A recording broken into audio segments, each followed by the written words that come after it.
Good afternoon, everyone. Welcome back to the By Sing Lit Children Book Bazaar 2021 here at the National Library. Let's give a warm welcome to the Editor-in-Chief of BBC Earth magazine, published by Jsim Education, Miss Cheryl T for the Meet the Editor session. Hello, hi everybody.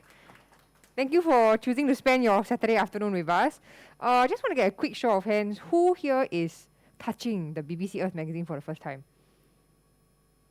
Okay, hopefully after this session, you'll be more familiar with what the magazine is and what it contains. So this event is part of the Children's Book Bazaar organized by the Singapore Book Publishers Association. And we're doing this special session here to talk a little bit more about what BBC Earth is and what are some of the content that you can look forward to within the magazine. And then of course, at the end of it, we have a very exciting lucky draw. This you can't see it in the box, but it's the Nespresso machine of the very limited edition. It's not even like for sale anymore. It's really like sold out. The Cheryl Nespresso Mini. So this is the very exciting prize. So we will do that at the end. So just stay on and hear what I have to say. Okay, so my name is Cheryl. I'm the editor for BBC Earth magazine. Before I go on, let us play a video to give you a little sneak peek.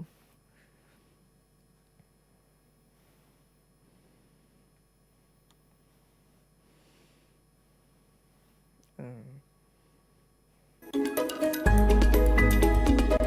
we are. Let me just try to do that again. Okay.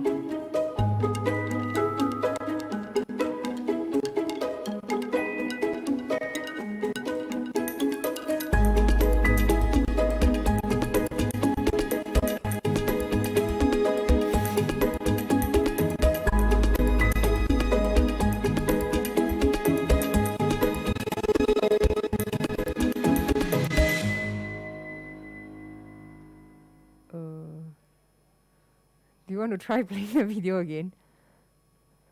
So sorry.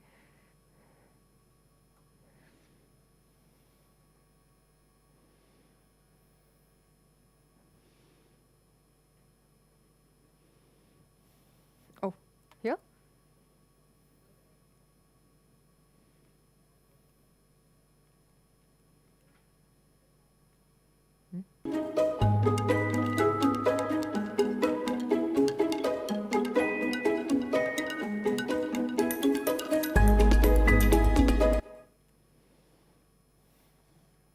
Okay, sorry, just give us a couple of seconds to sort it out, please.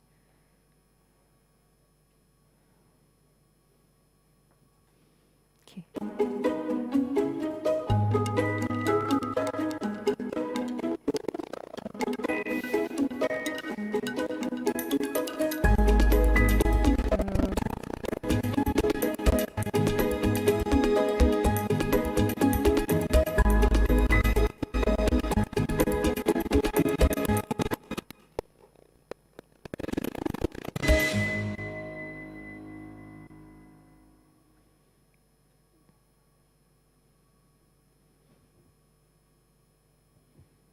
Okay, no worries. We'll see if we can play the video for you later. I'm just going to move on first. So what is BBC Earth magazine? So BBC, I'm sure some of you are very familiar. Well, who knows what BBC is? You want to tell us what it is? just shout from where you are. Sorry? Yeah, they are a giant media conglomerate from UK and they have a lot of things. They have cable channels, I'm sure you see all the documentaries, you know, animals.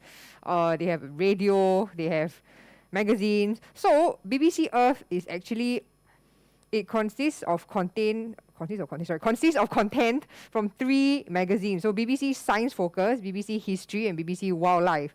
So every month they have an issue each, and what we do is we take out the best, the more interesting articles from each magazine and we put it here, which is what we call the BBC Earth Asia edition. So this is a bi-monthly publication, and if you have already looked through, I saw some of you already flipping through, right? I think the thing that I really like about the magazines are the photos. You know, sometimes when things get too wordy, it becomes a bit difficult to digest and difficult to read. But for this case, you know, they really pay like very professional photographers, and some of the photos are not even easy to achieve, like this Last of the Jungle Rhino article. So fun fact, there's a World Rhino Day on 22nd September. It's very cute. Like the whole world like gets together to like, yeah, appreciate rhinos. So that's why we chose this for the cover for the September-October issue. And there are many different species of rhino. So for this one, it's the Javan rhino. It's found in the Java, Java, Indonesia. So they have a very dense forest, and there are only 70. Well, as of print in the article, there are only 72 of them. So and they all live in this one forest. So the expedition, the journalist, the one who took the photos and wrote the story, plus his expedition partner and one of the local experts, they spent like weeks inside the jungle just looking for the rhinos, because you cannot scare them or startle them, because they'll like run away, because all you want to do is like observe them from a distance, then they take pictures of them. And it's very cute because if you see on page 49, right, you see the comparison between the Sumatran rhino and the Javan rhino. The Javan rhino is cuter. You know what I mean? Like, I don't know, it's rounder. It's rounder. So these are pictures that they're very rare, and there are hardly any images of them around. So that's what I like about the magazine, is that they spend a lot of resources, a lot of time getting access to these things that we otherwise wouldn't even be able to see or learn about. And also, there are a lot of experts. So the people that give you all the advice and everything, you see we have a panel here of all the experts. They're doctors, they're like writers, authors, lecturers. They're from all over the world, and so all these things here, they come backed by science and all these experts. So let's see. I'm still referring to this one. I think the one you have is the latest issue. So just to run through very briefly what some of the segments are. The snapshot section are mostly photos. So you can see like very interesting pictures. Like, look at this like picture of a bird. Okay, and then we also have a world news section. So latest things happening around the world, climate change. Okay, can I bring your attention to this thing called microplastics? Do you know what microplastics are? So I mean, we all know that plastic is bad, right? Because they cannot be decomposed completely. They are taking up space in all our rubbish islands, and that's why everyone's going to like reduce single-use plastics, use recyclable bags, So there's one more thing called microplastics. So microplastics are plastics debris. So you cannot see them with the naked eye, and they have to be seen under microscope. So what happens, for example, if I open a bottle of water, your normal bottled water, you open it, you can't see, but when you crack open, then that's where the microplastics are released. And it's very scary because they are everywhere. So once they land on something, your clothes might even have them now. Your water also probably has them. And so it's still very new. Research on it is still very new. So they are trying to determine how harmful microplastics are. So things like that is like, if not for the magazine, I wouldn't have ever known about microplastics. Because every sample that they have tested all have microplastics, whether it's a human stool, which means like we have ingested them. Shellfish, your mussels from the sea. So because they're in the water, so the mussels drink the water, drink the microplastics, and then who eats the mussels? Us. So this is something that is a cause for concern, not a large one yet, because they are still trying to find out like how bad it really is. So I mean, the immediate solution is of course to reduce plastic use. So that's what I like about the magazines. And then we have there's a do you know section that's very interesting also. So you can even send your questions in. So oh no, you're on the new one, right? Okay, let me use the new one.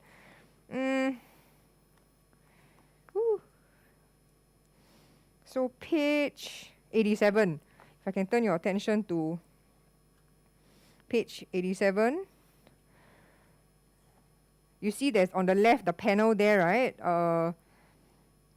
All the questions here are questions from real people, like people like you and I. So you can send your questions in, and then if it's interesting enough, they might get the experts to reply. So this is very funny. Why do I always walk into a room and forget what I'm doing? This happens to me all the time. You walk to the kitchen and what are you coming here for?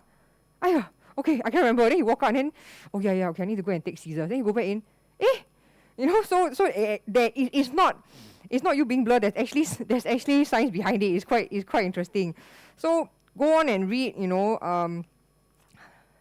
all these, like, why doesn't my heart get tired? Uh, is there really a sound that makes you poop yourself? So some of the very interesting articles here. And there's a crossword puzzle as well. We also put it in to like give your brain a bit of a workout. And of course, the shorter articles, the single pages, like the last page is about why we still need cold hard cash. Because nowadays, we all use, like this morning I went for a run race, the 5 kilometer Singapore Marathon race, and then I forgot to bring cash on me, and then I needed my phone. Then I was like, oh no, but I'm really hungry and I want to buy something. I remember I have my phone. So nowadays we all use, I'm a bit skeptical sometimes, I'm very scared of losing my phone. but this explains why like we still need cold hard cash, like actual cash. I'll just talk a bit more about this magazine here, the previous issue. The other interesting article inside here, so they have another section called Discoveries, where sometimes they do experiments. So just to share with you, so this is an experiment where this guy, the explorer, researcher, author, his name is Christian Klock, one of our experts. So he took a group of 15 of them, 15 volunteers, into a cave, and they had no access to natural light or clocks, and they were inside for 40 days.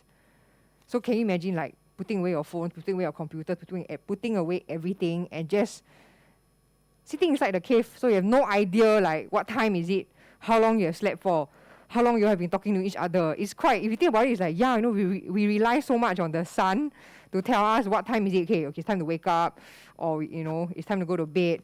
So, and then the interesting thing is these people, some of them want to go back, because they find it like, after a while they actually found a rhythm, like you sort of find some rhythm within the cave, and they collected a lot of different types of data. But I think the thing that I'll get very confused is like, so what time do I eat? Like what if I eat? Like I think that it's been a long time already, but what if I'm eating every half an hour? I don't know. Would you all go? If I say let's go on an excursion into a cave, will you try for 40 days? I mean, let's put aside all our commitments. Okay, let's say you put aside your parenting commitments, put aside your school commitments. Okay, put aside whatever commitments you have, and I say let's go do this cave, this time experiment. Would you do it with me? You would, right? It's quite interesting, right, to go in and realize like how they call it. This experiment is called deep time, because apparently it's a very interesting sensation, because you have no clock, no phone, no natural light to depend on. So these are some of the things that like really, like, oh wow, these people, like, who even thought about it, And of course the history articles like this one, I mean, I'm sure some of you are familiar with Hitler and Stalin, the two dictators of their time. And it's very interesting how they're both very different leaders, like very different types. Like Hitler is the kind that's very charismatic. You might walk into his office wanting to quit, but after he charms you and you walk out, and you're like, okay, I'll still continue working for you. Whereas Stalin is very different. But end of the day, they both had similar ideals, which is they believe that they could have a perfect place on earth, that everything can be in their control, everything can be perfect. So when you read this, you realize they are quite similar in terms of ultimately what they want, but the way they do things to get there is very different. So, like they say, thing about learning about history is that you get to learn from their mistakes, and also like see what are some of the things that they have done. Yeah, and back to my favorite article is really the rhino article. It's very cute. You don't have this magazine, right? Sorry. The slides, is it? Oh. Okay, let's try playing the video again. Woo! Yay!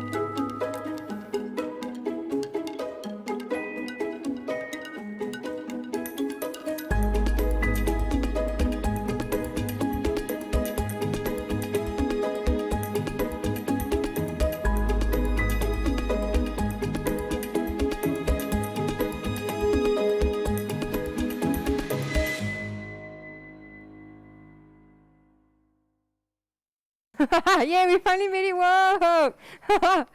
Okay, where was I? Going through, yeah, okay, the rhino article. So, um, the the sad thing is the demand for rhino horn. You know, like it's said to apparently treat cancer, snake bite. So they have some chemical inside the horn, right? That has so the rhino horn has the same chemical as same chemical makeup as fingernails and hair. So they hunt. It's very sad because like when they hunt the rhinos, they just chop off the horn and then they discard the rhino. You know, similar like how you eat shark fin. Like why people keep banning shark fin now, because it's very cruel. Like you just take the fin and then okay bye bye. You know, you discard and they can't live anymore. So the this particular Javan rhino species, right? So once upon a time, like 3,000 years ago, they were all over. They were in China, they were in India, they were staying in like volcanoes, they were living in mangrove swamps, and now they are all backed into this island in Java, and they actually have patrol units like going around to protect them. And the good news is, in the last 2 decades, nobody has hunted a Javan rhino yet, and hopefully it will stay that way. I think it's just more worrying. You see, so this is where they live, right? It's so dense. So it's also very difficult to hunt for them because they're all like, and they're everywhere, you know. It's not like they have special, like, you know, it's not like in Singapore, you know, okay, she's in Bongo, okay, she's in Sembawang, you know, like they don't have that here. And one more fun fact about a rhino, do you know why they're always by the river? I mean, other than drinking water. Anyone knows? Anyone wants to guess? Why do you think rhinos are often found? You can find them hanging out at the water. Anyone want to make a guess? Just shout out your guess. No? You want to make a guess? So rhinos are sensitive to sun damage and also overheating. So especially in a tropical climate like Southeast Asia, where it's either hot, very hot, too hot, right? So they need to go to the river to cool themselves down, and they use the mud as sunscreen. To make sure, sometimes you like to see them rolling around in the mud and everything. It's not because they are being playful, but it's for a reason, because they are trying to protect themselves. They don't want to get burned. So like humans, they can also get sunburn, but they don't have like our banana boat or like whatever sunblock you use out there. So they use mud, and that's why for this story, they managed to find the rhinos when they went to canoe on the river, and that's when they found them. Because they're like, oh, you know, we definitely will see them at some point because they need to come to the river to cool themselves down. Okay, so yeah, these are some of the highlights of this issue. We also have an innovation segment. Where is it? Hold on, where we show you like the latest in technology. So for this one, is an atomic super yacht. Okay, I think. So you can, if you want, you can. They have. So this atomic super yacht has 22 laboratories. Okay, you just think, you know, Tony Stark, our Iron Man, right? So that kind of level, like the person who created this. And the plan is to launch this in 2025. So it will have, it's nuclear powered. It's a research vessel, so it's purely for research. But if you have 2.2 million pounds lying around, you can join the scientists on board and go and take part in their research also. It's called the Earth 300. And so it's like, wow. So this ship will house the world's first commercial ocean-going quantum computer. Well, I know you all hear, you watch your superhero movies, they always have all this quantum technology, right? So this boat will, this super yacht will have built-in sensors, AI, artificial intelligence, robotics, machine learning, real-time data processing. Is basically very, very high-tech. Okay? And then there's a section with all the latest actual products that will fit your budget better and then you can afford. Okay, so yeah, so that's the key things of this. I'm going to move on to the latest issue, the one that you all have. So here, this issue is a little bit more scientific, so I chose the cover story, Mysteries of the Abyss. So this talks about the seabed, you know, like very interestingly, right, we have done so much research on so many things, but the deep sea is actually the last unexplored domain in Singapore. You know how big, right? You look at the globe, there's a lot of blue on it, right? How big the sea actually is. And now they are they are coming up with new technologies, a new wave of technologies that will help them to really go deeper and understand what's underneath. So these are some of the questions. If I can turn your attention to page 48. Did life begin at deep sea? Right? Was that where the first signs of life were found? And then how many, quite regularly, right? Scientists, see, they say here, one thing is clear, scientists aren't going to run out of new deep sea species to find anytime soon. So they keep finding new things, You see, they have so they have this thing called ROV. ROV is a remotely operated vehicle. So it's from somewhere outside on land and you are operating it, right? And it always finds new creatures, so whether it's fish. See, it photographed in 3 years, these ROVs photographed nearly 350,000 animals, whether it's fish, octopus, corals, shrimp, sponges. So it's incredible. Like they keep finding, this fish we never see before. I haven't seen this sponge. I mean, who knows? Maybe SpongeBob SquarePants really exists, right, in the deep sea. There's always something. So the thing is, they realize that there's always something new and expected, and that's why they're very intrigued. Like, okay, there's so much going on in the deep sea that we don't realize, and they are also looking at building a deep sea base, so permanently in the water in the deep sea. Right now, there's already an Aquarius habitat. This page 50. Okay, this is the world's only undersea research station. So it's you have your research station and it's inside the water. And if you look at page 50, the first paragraph, so they're breaking more and more barriers. This lady, Nico Yamase, she became the third woman and the youngest person to descend into the Challenger Deep in the Mariana Trench. So this is the ocean's deepest point. It's as close as 11 kilometers down. You know how deep that is?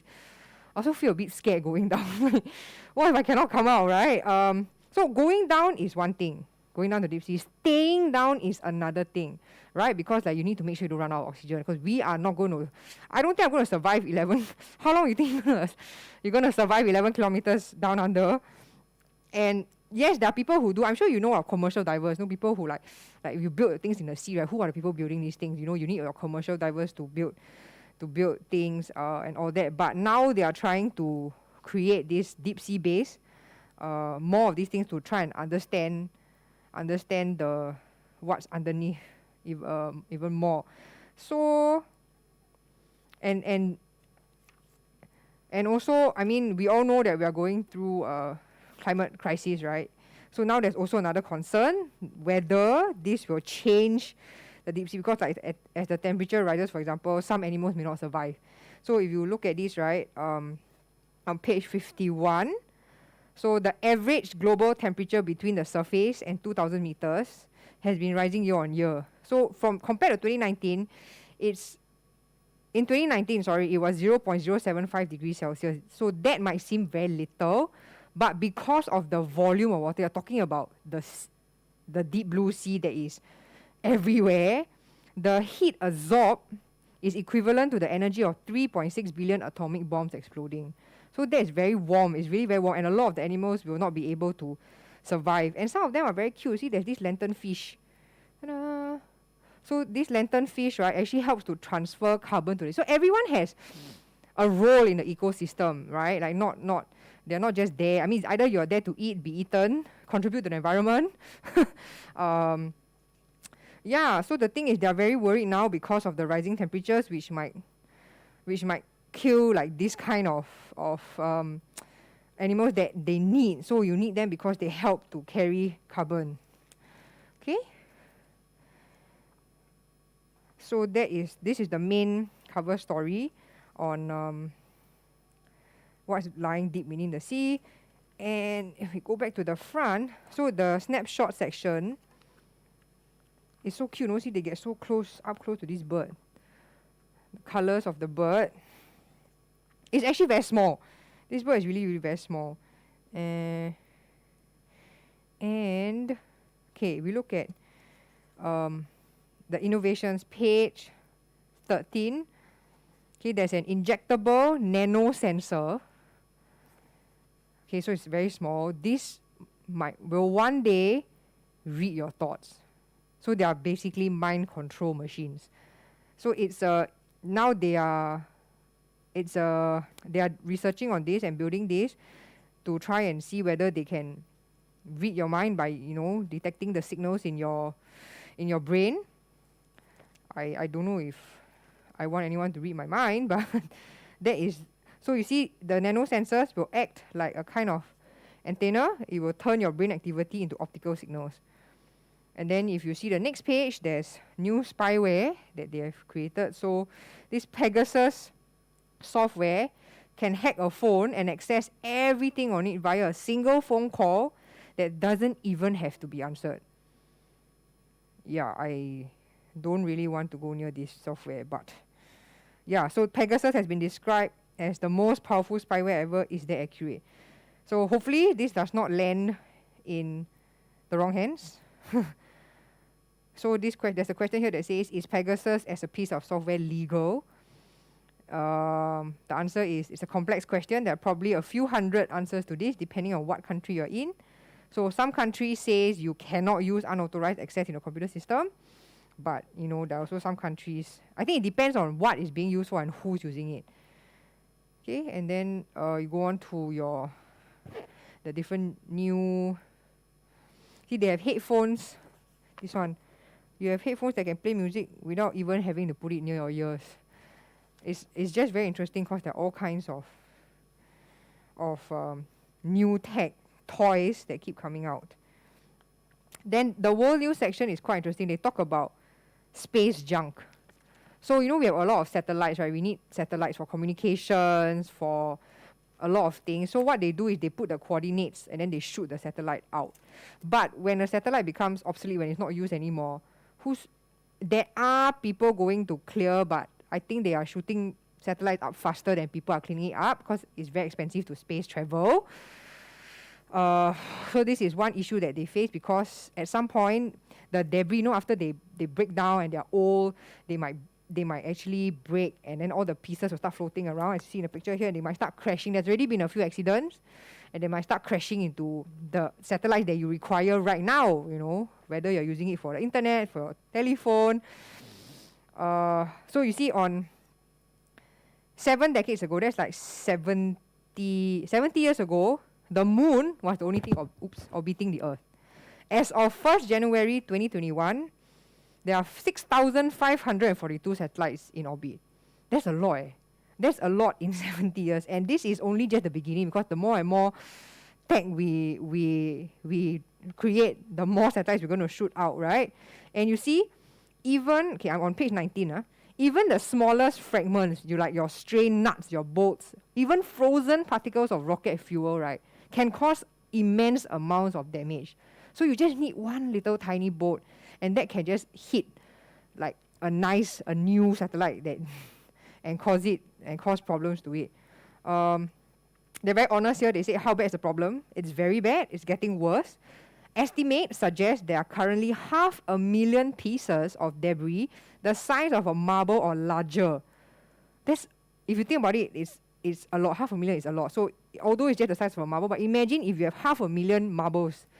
I don't even think this library can hold everything if we lay the marbles out on the floor. So can you imagine all of that floating around space? And the ISS, they have been trying to do all these debris avoidance maneuvers, but like I said, the rate at which they break down is faster than them clearing it. So this is something that they are now trying to work on. It's called Kessler syndrome. It's a catastrophic chain of events in which a satellite is shattered by a piece of space junk. Then because of that, it's like a domino effect, right? You knock into me, I'm going to explode, I'm going to knock into you, and then you're going to knock into that person, and then soon everything is going to get, So this is called the Kessler syndrome. So this has the potential to render certain orbits unusable. That means certain areas you may not be able to shoot the satellites over them anymore because there's just too much space junk there. And when this happens, then a lot of things like our internet, our communication, and our weather services are likely to be disrupted. Okay, something a little less scary. billionaire space race. I'm sure you've heard of space travel. Okay, so I move on to page 20, right? Space travel, I'm like Elon Musk, Richard Branson. I mean, they all have traveled. They all have their space travel businesses, and apparently, commercial space travel is predicted to become big business. So, Richard Branson's Virgin Galactic plan, Virgin's Galactic Space Space Airline, they have planned to start regular space commercial travel services in 2022. And as of now, they already have 600 people who reserve a ticket to space. And one ticket costs 250,000 USD. So, I mean, if you have 250,000 USD lying around, you can go book your ticket to space. Okay, I don't know whether this will change because of COVID. I don't know if COVID-19 is in space. But yes, the space tourism industry is a thing. According to UBS, by 2030, this space tourism industry might be worth $4 billion. Like, I mean, I guess it's for the elite people the 1%, the people who are wealthier. But then in that, there's another issue, because if you increase space travel, there might be an issue of like pollution, right? Because rockets need a lot, when they right, then it requires a lot of fuel. So that is also going to cause, again, another time. I mean, we're already running low on like fuel and things like that. So they're saying that with space travel, you need to build like you have your airport, you need your spaceport also for the rockets to stay and take off from and to come back to. So this is the analysis section. So we have a review. So under world news, we have review, analysis, and comment. Okay, so I just found it very interesting. So these are things that in your time when you're at home, you have some free time, so take it out and read. And then the comment section, they talked about mental health. If you have followed the Olympic Games this year, Simone Biles, she had to withdraw from a lot of her events. I mean, she was the favorite, right? She has so many gold medals, and for the first time, like, she couldn't perform, and she chose not to compete in a lot of events because of her mental health issues. And I think it's great that she stepped out to talk about it, because we don't realize how much pressure that is being put on them. I mean, they're all humans, and I think it was good that this brought up a discussion where people start saying that, okay, because there are some people who says, you're a highly paid athlete, you should just deal with it, right? You're paid so much, just deal. But then at the same time, I think they also need our support, because like I said, they are human too, and yes, they might be more talented than us. Like, they can swim faster, they can jump higher, they can run longer, but end of the day, they are still human, and there is a limit to their mind. So this is an article that talks about that. And then there's a very interesting article here on page 28 that says, you may be about to breathe through your bum, and one day it could save your life. Okay, so Japanese scientists have discovered that some mammals can breathe through their anuses, opening a backdoor for a new type of treatment for patients with respiratory failure. So again, like, these are the kind of articles that BBC has access to. Okay, so you learn about like, oh, okay. Okay, so I will not go into detail. You can read the article on your own. And one of the wildlife stories here is the secret lives of honeybees. So this one talks about how, how bees, all our honey that we eat, right? Bees work very hard to produce the honey. So this habitat in Europe, the wild honeybee colonies have come under attack. So this, again, bees also have different types, right? Like rhinos, they have different types. So this particular type, they thought that it was under danger. They were in danger, but they managed to find them. And so they did a very close experiment. See, so cute. Like the bees. Okay, so the secret life of honeybees. Okay, the 9/11, I mean, I'm sure you remember. I mean, I remember it.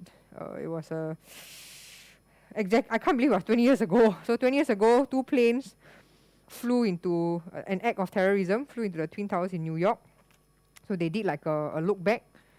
So this is on page 38. So that's what I mean by we pull out the best articles from each magazine and we put it here. So, you know, you have all in one in the BBC Earth magazine for you to read. Okay? So, and then Whispering Grass is an article about sea grass. So there's grass on land. You know, you see your grass everywhere outside. And now this is, it's a photo story. So it's mostly photos, okay, of animals and creatures that live in the seagrass. Ta-da! So cute. Okay? Yeah. Okay. In the rhino issue, there was an article about the power of sleep. I'm sure you have heard it many times that sleep is very important. In fact, I always tell people that sleep is, you know, we spend so much money on like facial, our skincare products, makeup. But actually, one of the cheapest, or rather the cheapest way to look good and feel good is to just sleep. Understand that it might be sleep might be very difficult to obtain, like 7 to 8 hours. No, whether you're juggling like motherhood with work, you know, it's quite. Sometimes it's like if you get 4 hours of sleep, it's really a luxury. I understand that it can be quite hard, but as much as possible, like don't underestimate the power of sleep. It really, really does help, like for example, prevent you from, touch wood, you know, falling ill. Okay, it can also apparently also helps you with weight management. And so this, in the Rhino magazine, we talked about the power of sleep and how awesome it really is. And then in this issue, we talked about dreams. Okay, so on page 81, okay, they talk about dreams. So scientists still don't know why we dream, but psychologists have found a way to communicate with lucid dreamers. So lucid dreamers are people who can take control of their dreams. So you are aware of what you're dreaming about. Okay, so this is about dreams, and in here it was talking about the power of sleep.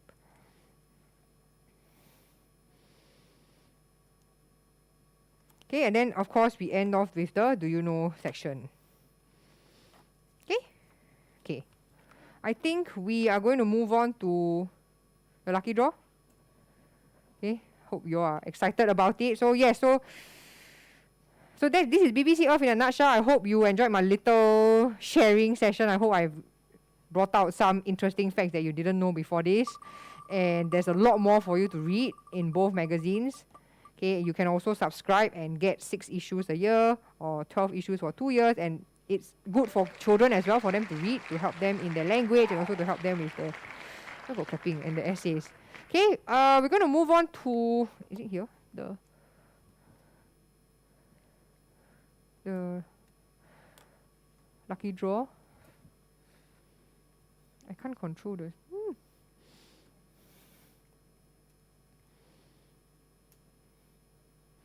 Okay, never mind. Can you all control the slides from your side? Yeah. Okay. Do you have any questions? Anyone have any questions? No? You just want a lucky draw?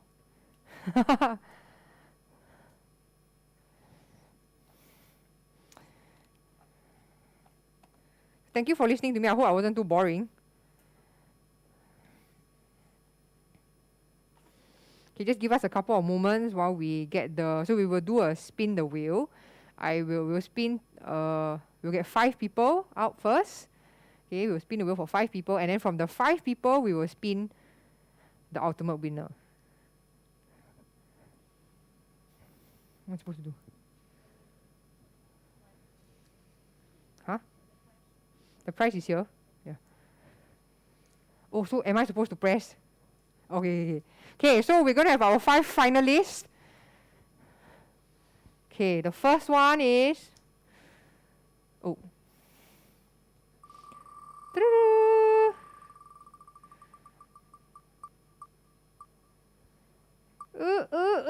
Walter Cole, are you here? No? Calling once. Walter calling twice. Calling thrice. Okay, next person. Too bad. Maybe if they all don't turn up, then I can bring it home. It's very nice, you know. It's not even on sale anymore. Okay, next one. Esther Cole. Yes, can you come up here.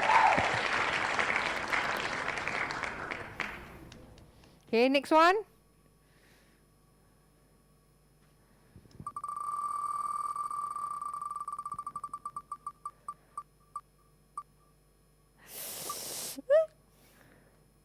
Andrea Lee. Yay. I just get you to just stand here first. Yeah. Maybe can I get the mic for them? Okay, the third person.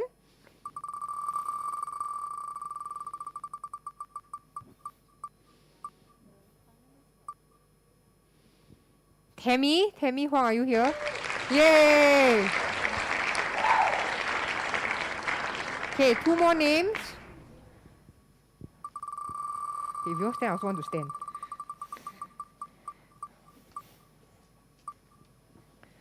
Okay, the 5 of you can stand there, social distancing. Benita Lee, are you here? No.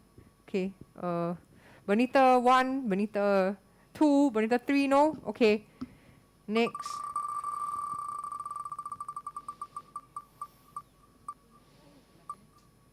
Josephine?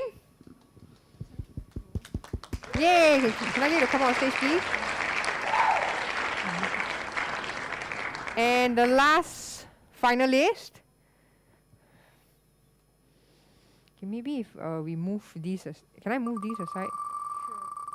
Sure.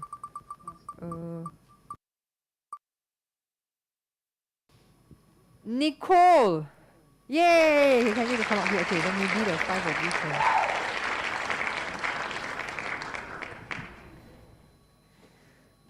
Okay, before we do the final draw, so thank you for taking part in the contest. Thank you for subscribing or reading BBC Earth magazine. Can we just pass the mic round? Just briefly, tell us your name, why you like BBC Earth magazine. You can repeat your answer for the contest. Yeah, and what's some of your hobbies? Hi everyone, I'm Josephine. I read this magazine, or rather I was introduced to this magazine is because of my nephew. Yeah, but that's not my nephew's hobby. Yeah. Okay, thank you. Thank you, Josephine. Hi, I'm Esther. I was introduced to BBC magazine through the Facebook. I see that Facebook? it's very I see it is very interesting and it's very beneficial for my daughter during her secondary school life because all the article is very interesting and especially the picture are very, as you say, it's all very Makes it easier to read. very high quality high quality photos. Yeah, all the it's very good for essay writing also. Yeah. So yeah, I'm a housewife, freelance talent. Wow. Yeah, that's all. Okay, Thank thank you. Hi, I'm Tammy. I actually have not read the magazine before, but I enjoy watching the BBC documentary series. So I don't know whether this has anything to do with that. Does it? Some of the articles have they will ask you if you want to watch more, you can go on to a link to the documentary. Okay. Yeah, but I really love that documentary series. So I just wanted to find out what the magazine was about. That's Okay, it. thank you. Hopefully this will be a staple on your coffee table. Hello, hi, I'm Nicole. So I actually do science research. So Wow. So I guess this magazine caught my eye when I browsed it at the bookstores, and so this magazine kind of keeps me curious for life and the world around me. So yeah, I feel like I wish I knew about this magazine earlier when I was younger, and so that I would be well versed with so many new topics. Yeah. Can you tell us an interesting science fact that you think we may not know? Interesting science. Something that can be revealed, that can be public info. Anything interesting? I guess one interesting thing could be breast cancer. I feel like there's a good chance of it being in remission if you discover it early, like at least second stage onwards. Yeah. I mean, we have good quality of care in Singapore, I would say. Yeah. So is that your area of research? Yeah, I mean, breast cancer research. Wow. Thank you. Thank you. Hi everyone, my name is Andrea. So I also enjoy watching BBC Earth channel and documentaries, and I'm trying to introduce all these and let my girl appreciate it. She's here as well, 8-year-old this year. Hello. So we chanced upon this magazine, and I find it a really good bonding time with her. We will read through the articles together, so I can get to introduce to her the current problems, you know, like microplastics and the endangerment of certain animals as well. So I find it thankfully, she's also pretty interested in some of the topics. So I find this a really good educational bonding time I can have with the girl. Yeah. Okay, thank you. Okay, are we ready for the final spin? Let me get the prize.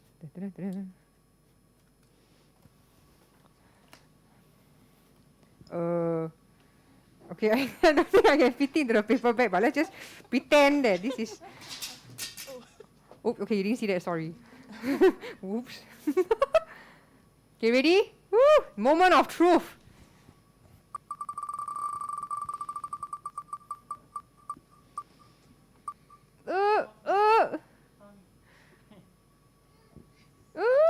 Penny! Okay, yay! Okay, do I just give it to her?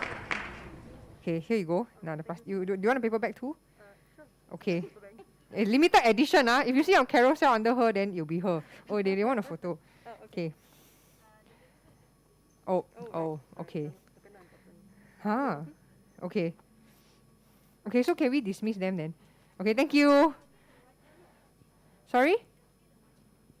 Oh yeah, so you all are not going home empty-handed, okay? You get 1 year subscription to BBC Earth. Free. Yes. Yay. So I think you need the details, right? You get the details. Okay, sorry, photo first, sorry. I got distracted.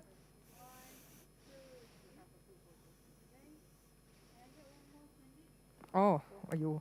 Okay. Okay, thank you. Yay, congrats. Here you go.